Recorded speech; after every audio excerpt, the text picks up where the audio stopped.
கிறிஸ்துவுக்குள் பிரியமான என் அன்பு தேவ பிள்ளைகளே, ஆண்டவரும் இரட்சகருமாகிய கர்த்தராகிய இயேசு கிறிஸ்துவின் ஈடு இணையில்லாத விலையேற பெற்ற நல்ல நாமத்தினாலே விளையாவரையும் அன்போடு ஜீவ பாதை எழுப்புதல் ஊழியத்தின் சார்பாகவும் ஜேசி ஸ்டார் டிவி யூடியூப் சேனல் சார்பாகவும் உங்களை அன்போடு வாழ்த்தி வரவேற்பதிலே மகிழ்ச்சி அடைகிறேன். கர்த்தராகிய இயேசு கிறிஸ்து உங்களுக்கு சமாதானத்தை கொடுப்பார், சந்தோஷத்தை கொடுப்பார், மகிழ்ச்சியை கொடுப்பார், விடுதலையை கொடுப்பார். உங்கள் மீது சுமத்தப்பட்டிருக்கிற அந்த நுகங்களை முறித்து போடுவார். உங்கள் மீது பிணைக்கப்பட்டிருக்கிற கட்டுகளை ஆண்டவராகிய இயேசு கிறிஸ்து முறித்து போட வல்லவராயிருக்கிறார். தேவ சமாதானம் உங்களை அளவில்லாதபடிக்கு ஆளுகை செய்யும். என் அன்பு தேவ பிள்ளைகளே, உங்களை ஆண்டவராகிய இயேசு கிறிஸ்து அதிகமாக நேசிக்கிறார். உங்களுடைய கவலைகளை கண்டு, உங்களுடைய வருத்தத்தை கண்டு, உங்களுடைய சூழ்நிலைகளை கண்டு நீங்கள் பயப்படாதிருங்கள். ஏனெனில் உங்களை விசாரிக்க ஒருவர் உண்டு, உங்களை ஆதரிக்க ஒருவர் உண்டு, உங்களிடத்தில் அன்பு காட்ட ஒருவர் உண்டு. அவர்தான் இயேசு கிறிஸ்து. இந்த உலகத்தில் நீங்கள் எதிர்பார்க்கிற மனிதர்கள், நண்பர்கள், உறவுகள் ஒருவேளை உங்களிடத்தில் பாசம், அன்பு, நேசம் காட்டாமல், ஒருவேளை ஏதோ ஒரு காரணத்துக்காக, தேவைக்காக இவைகளை காட்டுவார்கள் என்று சொன்னால் அது கொஞ்ச காலம் மாத்திரமே நீடிக்கும். ஆனால் ஆண்டவராகிய இயேசு கிறிஸ்து எந்த ஒரு காரியத்தை எதிர்பாராமல் உங்கள் இருதயத்தில் அவர் தனக்கு ஒரு இடத்தை எதிர்பார்க்கிறார்.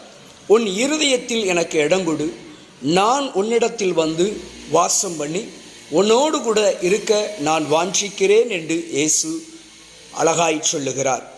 ஏனென்று சொன்னால், இதோ வாசற்படியில் நின்று கதவை தட்டுகிறேன், ஒருவன் என் சத்தத்தை கேட்டு கதவை திறந்தால் நான் உட்பிரவேசித்து அவனோடு கூட போஜனம் பண்ணுவேன் என்று வெளிப்படுத்தல் 3ஆம் அதிகாரத்தில் 20வது வசனத்தில் இயேசு கிறிஸ்து நமக்கு வாக்குத்தத்தம் பண்ணியிருக்கிறார்.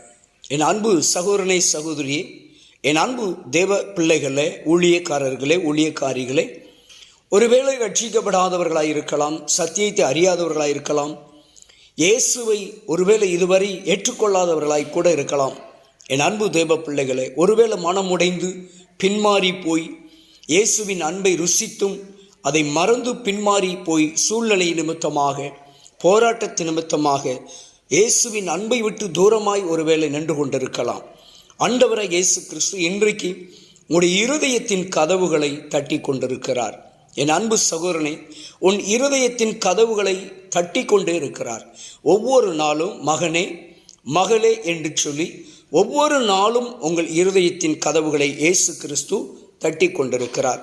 நீங்கள் அவருடைய சத்தத்தை கேட்டு, அவர் சத்தத்தை வாஞ்சித்து, நீங்கள் அவரை விசுவாசித்து ஏற்றுக்கொண்டு, நீங்கள் உங்களுடைய இருதயத்தின் கதவுகளை திறந்து கொடுக்கிற வேளையிலே, இந்த இருதய கதவுகள் திறக்கப்படும் வேளையிலே இயேசு கிறிஸ்து உங்கள் மத்தியிலே வருகிறார்.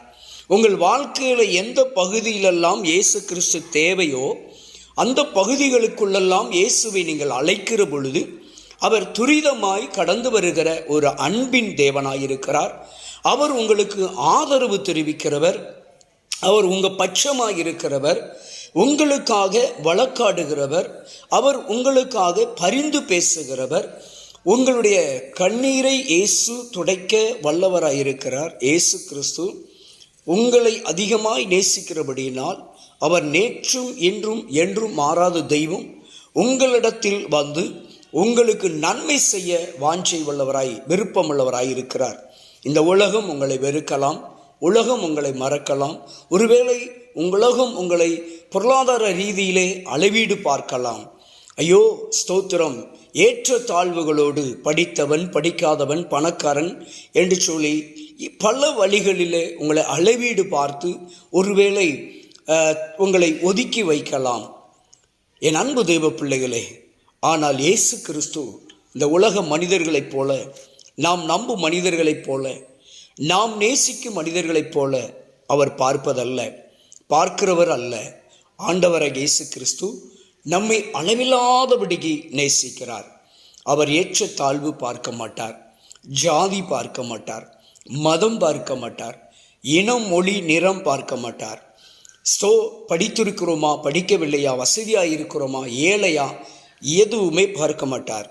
அவர் பார்க்கிற ஒரே ஒரு காரியம், நாம் ஆண்டவரை நேசிக்கிறோமா, நாம் அவரை நோக்கி பார்க்கிறோமா, அவருக்கு நம்முடைய வாழ்க்கையில் இடம் கொடுக்கிறோமா, அவருக்கு நம்முடைய குடும்பத்தில் இடம் கொடுக்கிறோமா, அவரை நாம் முழு மனதோடு இயேசுவே என்னுடைய வாழ்க்கையிலே, என் குடும்பத்திலே, என்னுடைய வாழ்க்கையினுடைய ஒவ்வொரு பகுதியிலும் நீர் வாரும் என்று கூப்பிட மாட்டோமா என்ற ஒரு எதிர்பார்ப்பு மட்டும்தான் அவரிடத்தில் உண்டு. நீங்கள் எப்பொழுதெல்லாம் அவர்களை, ஆண்டவராய் இயேசு கிறிஸ்துவை நீங்கள் அவரை கூப்பிட ஆரம்பிக்கிறீர்களோ அப்பொழுது அவர் உடனே உங்கள் வாழ்க்கையிலே கடந்து வருகிற தேவனாயிருக்கிறார். ஏனென்றால் அவர்தான் வாக்கு கொடுத்திருக்கிறார். காரணம், ஸ்தோத்திரம், உன் கதவை தட்டி கொண்டிருக்கிறேன், என் சத்தத்தை கேட்டு என்று சொல்லுகிறார். அப்போ அவருடைய சத்தத்தை கேட்க வேண்டும் என்று சொன்னால், அவருடைய கதவு தட்டக்கூடிய சத்தத்தை, அவருடைய சத்தத்தை தட்டுகிற அந்த சத்தத்தை கேட்க வேண்டும் என்று சொன்னால், அதற்கு நாம் அதுக்கு தகுதியான, அதற்கு சரியான நபராக காணப்பட வேண்டும். அப்போ ஏசப்பா எப்பொழுது என்னை கூப்பிடுவார், எப்பொழுது என் இருதயத்தின் கதவுகளை தட்டுவார் என்ற அந்த எதிர்பார்ப்பு, அந்த வாஞ்சை, அந்த தாகம் நமக்குள் இருக்கிற பொழுதுதான் அவர் நம்முடைய இருதயத்தின் கதவுகளை தட்டுகிறதை நாம் அறிய முடியும், உணர முடியும். அப்பொழுது நம்முடைய அப்பொழுது நாம் உணர்கிற வேளையில், அறிகிற வேளையிலே, கர்த்தராகிய இயேசுவே நீர் வாரும், என் வாழ்க்கையில் வாரும். என் வாழ்க்கையில் அநேக பிரச்சனைகள் இருக்குது, அநேக போராட்டங்கள் இருக்குது, நான் நிறைய அவமானப்பட்டுட்டப்பா, அநேகரால் நான் தூஷிக்கப்பட்டு விட்டேன், மனம் உடைஞ்சிட்டேன், மனவேதனைப்பட்டுட்டேன், ஏண்டா நான் வாழ்கிறேன்னு சொல்லி என் வாழ்க்கையை நான் வெறுக்கக்கூடிய அளவுக்கு அநேகரால் நான் காயப்படுத்தப்பட்டு விட்டேன். நான் நம்பின மனுஷர்கள், என் கூட இருக்கிறவர்கள் கூட என்னை அநேக முறை காயப்படுத்தி விட்டார்கள். ஆதலால் என் காயங்களை ஆற்ற, என்னை ஆற்றுவதற்கும், என்னை தேற்றுவதற்கும், என்னை தைரியப்படுத்துவதற்கும் நீர் எனக்கு வேண்டும் என்று சொல்லி அவரை நாம் அன்போடு வரவழைக்கிற பொழுது, அழைக்கிற பொழுது அவர் நம் பட்சமாய் கடந்து வருகிறார். அந்த ஆண்டவராகிய இயேசு கிறிஸ்து தான் இன்றைக்கு நமக்கு வாக்கு கொடுத்திருக்கிறார். இதோ எவன் ஒருவன் என் சத்தத்தை கேட்டு என்று. அவருடைய சத்தத்தை கேட்டு நம்ம கதவை திறந்து கொடுக்கணும். ஆண்டவரே, எங்கள் குடும்பத்துக்குள்ளே வாங்க, எங்கள் ஊழியத்தில் வாங்க, எங்கள் சபைக்குள்ளே வாங்க, எங்கள் பிள்ளைகளிடத்தில் கடந்து வாங்க, என் ஸ்தோத்திர கணவரோடு நீங்கள் கடந்து வாங்க, என் மனைவி உள்ளத்தில் நீங்கள் கடந்து வாங்க, எங்கள் பெற்றோர்கள் உள்ளத்தில் வாங்க, என் உடன்பிறப்புகளுடைய உள்ளத்தில் வாங்க, நீங்கள் வந்து கிரியை செய்யுங்கப்பா என்று சொல்லி ஆண்டவரை எந்த சூழ்நிலைக்கு, எந்த நேரத்தில் எதற்காக அழைக்கிறோமோ அந்த சூழ்நிலையில் ஆண்டவர் நம்முடைய எதிர்பார்ப்பை நிறைவேற்றுவதற்கு ஆவலுள்ள ஒரு நல்ல தேவனாகிய கர்த்தராயிருக்கிறார். என் அன்பு தேவ பிள்ளைகளே, ஆண்டவராகிய இயேசு கிறிஸ்து உங்களை அளவில்லாமல் நேசிக்கிறார், உங்களை அதிகமாய் சிநேகிக்கிறார். அவருடைய அன்பு அளவிட முடியாதது. அந்த அன்பு தெய்வம் உங்களை ஒரு நாளும் கைவிடவே மாட்டார். அவர் உங்களை மறந்து போவதில்லை, அவர் உங்களை ஒதுக்குவதில்லை, அவர் உங்களை வெறுப்பதில்லை. யார் வேணாலும் ஒதுக்கி விடலாம், யார் வேணாலும் மறந்து விடலாம். ஆனால் ஆண்டவராகிய இயேசு கிறிஸ்து உங்களை மறப்பதும் இல்லை, உங்களை வெறுப்பதும் இல்லை. அவர் உங்களுக்கு பல வழிகளிலும் இயேசு கிறிஸ்துவை நீங்கள் கூப்பிடுகிற வேளையிலே உதவி செய்வதற்கு அவர் தயாராக இருக்கிறார். அவர் உங்களை தப்புவிப்பதற்கு, அவர் உங்களை விடுதலையாக்குவதற்கு, அவர் உங்களுக்கு நல்ல சுகத்தை கொடுப்பதற்கு, சரீரத்திலே மனதிலே நல்ல ஆரோக்கியத்தை கொடுப்பதற்கு ஆண்டவர் தயாராக இருக்கிறார், ஆவலாய் இருக்கிறார். அந்த ஆவலுள்ள தெய்வத்தை, அந்த இயேசு கிறிஸ்துவை நீங்களும் நானும் அன்போடு கூப்பிடுகிற பொழுது, ஆண்டவரே என்று சொல்லி ஸ்தோத்திரம் கூப்பிடுகிற வேளையில் நாம் வாழ்க்கையிலே நாம் எந்த இடத்துல, எந்த சூழ்நிலையில் இருந்தாலும் அவர் நம் பக்கத்திலே கடந்து வருகிறார். என் அன்பு தேவ பிள்ளைகளை, ஒருவேளை வியாதி படுக்கையில் இருக்கலாம், கடன் பிரச்சனையில் இருக்கலாம், ஒருவேளை பிள்ளை சூனிய மாந்திரிக செய்வனை கட்டையிலே இருக்கலாம், ஒருவேளை மனிதர்களால் துரத்தப்பட்டு, மனிதர்களால் வேதனைப்படுத்தப்பட்டு, மனிதர்களால் காயப்படுத்தப்பட்டு நீங்கள் ஒருவேளை மனம் உடைந்து வாழ்க்கையை வெறுத்து இனி எனக்கு வாழ வேண்டாம், நான் இனி வாழ மாட்டேன், என்ன வாழ்க்கை என்று சொல்லி வாழ்க்கையே வெறுத்த ஒரு சூழ்நிலையில் இருந்தாலும் சரி, இயேசு உங்களை வாழ வைப்பதற்கு ஆவலாயிருக்கிறார். அவர் அன்பு அளவிட முடியாது. அந்த அன்பு தெய்வம் உங்களை அன்போடு கரிசனையோடு விசாரிக்கிற ஒரு நல்ல தேவனாய் இருக்கிறார். ஏனென்றால் அவர் உங்க கூட வாசம் பண்ண விரும்புகிறார். அவர் உங்க கூட போஜனம் பண்ண விரும்புகிறார். அவர் உங்க கூட பயணிக்க விரும்புகிறார். என் நேசர் இயேசு கிறிஸ்து உங்க கூடவே இருக்க விரும்புகிறார். தேவ பிள்ளைகளே, ஆண்டவராக இயேசு கிறிஸ்து உங்களை கரம் பிடித்து அழகாக நடத்த அவர் தயாராக இருக்கிறார்.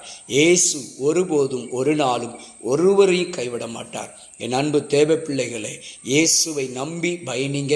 இயேசுவை விசுவாசித்து பயணம் செய்யுங்க. அவரை நம்பி ஒரு காரியத்தை தொடங்கலாம். இயேசு கிறிஸ்துவை நம்பி அவரை விசுவாசித்து ஒரு காரியத்தை நீங்கள் நினைக்கலாம், கேட்கலாம், எதிர்பார்க்கலாம். அவர் அதை ஆசீர்வதித்து தருகிறவராய் இருக்கிறார். இயேசு கிறிஸ்து அன்பான தேவன். இயேசு கிறிஸ்து நம்முடைய பாவங்கள், நம்முடைய அக்கிரமங்கள், நம்முடைய எல்லா விதமான தப்பிதங்களையும் கல்வாரி சிலுவையிலே தன் ஜீவனையே கொடுத்து நமக்காக இரத்தத்தை சிந்தி நம்மளை கழுவி மீட்டெடுக்கும்படியாக தன் ஜீவனையே கொடுத்திருக்கிறார். நமக்காகவே அவர் மரித்திருக்கிறார். அவர் நமக்காகவே மறுபடியும் வருகிறவராயிருக்கிறார். மரித்தார், ஆனாலும் இயேசு கிறிஸ்து என்றும் உயிரோடு இருக்கிறார். அவர் ஸ்தோத்திரம். அந்த உயிருள்ள இயேசு கிறிஸ்து, அந்த உயிருள்ள தெய்வம் இன்றைக்கு உங்களுடைய வாழ்க்கையை புதுப்பிக்க விரும்புகிறார். உங்களுடைய வாழ்க்கையினுடைய அனைத்து காரியங்களையும், உங்களுடைய குடும்ப காரியங்கள் எல்லாவற்றையும் கர்த்தர் உங்களை புதுப்பிக்க விரும்புகிறார். இயேசு கிறிஸ்து பூரண சுகத்தை கொடுப்பார், நீடிய வாழ்வை கொடுப்பார், புதிய ஆரம்பத்தை கொடுப்பார், ஒரு புதிய தொடக்கத்தை கொடுப்பார், உங்களுக்கு ஒரு நல்ல முகவரியை கொடுப்பார், உங்களுக்கு ஒரு நல்ல விலாசத்தை ஏற்படுத்தி தருவார், நல்ல உறவுகளை தருவார். நல்ல ஸ்தோத்திரம். ஒவ்வொரு நாளும் அவர் நல்லபடியாக உங்களை விசாரித்து அனுதினமும் உங்களை நடத்துவதற்கு அவர் போதுமானவராயிருக்கிறார். என் அன்பு தேவ பிள்ளைகளே, ஸ்தோத்திரம். இயேசு கிறிஸ்து இந்த நல்ல நேரத்தில் இந்த வார்த்தை கேட்டுக்கொண்டிருக்கிற உங்களுடைய வாழ்க்கையிலே ஆண்டவர் இப்பொழுது கடந்து வந்திருக்கிறார். இதை கேட்டுக்கொண்டிருக்கிற உங்களுடைய இருதயத்திற்குள் இயேசு வர விரும்புகிறார். உங்கள் வாழ்க்கைக்குள், உங்கள் குடும்பத்துக்குள், ஊழியத்துக்குள், உங்களுடைய தனிப்பட்ட காரியத்துக்குள் இயேசுவை நீங்கள் வரவழைத்தால் அந்த இடத்துல வெற்றி இருக்கு, ஜெயம் இருக்கு, நன்மைகள் உண்டாகும், விடுதலை உண்டாகும், அற்புதம் நடக்கும், அதிசயங்கள் நடக்கும். நிச்சயமாக எப்பேற்பட்ட பிரச்சனையாயிருந்தாலும், எப்பேற்பட்ட போராட்டமாயிருந்தாலும் இயேசு விடுவிக்க வல்லவராயிருக்கிறார். அவர் உங்க கூடவே வந்து போஜனம் பண்ண வல்ல தேவனாயிருக்கிறார். நிச்சயமாய் உங்க வாழ்க்கையில் அற்புதம் செய்வார். அவர் உங்களை அதிகமாய் நேசிக்கிறார், உங்க கூடவே இருக்கிறார். ஒன்றுக்கும் கவலைப்படாதுங்க, பயப்படாதுங்க, தைரியமாயிருங்க. இயேசு உங்க கூடவே இருக்கிறார். ஒருபோதும் உங்களை கைவிட மாட்டார். உங்க கூடவே உங்க பட்சத்தில் இருக்கிறார். தைரியமா இருங்க. இயேசு நன்மை செய்வார். உங்க வாழ்க்கையில் அற்புதம் நடக்கும். இயேசு கிறிஸ்து நிச்சயமா அதிசயமானவர். அற்புதத்தை செய்வார், அதிசயத்தை நிச்சயமாய் இயேசு உங்களை கைவிடவே மாட்டார். கர்த்தர் இந்த வார்த்தையை ஆசீர்வதிப்பாராக. ஆமென். God bless you.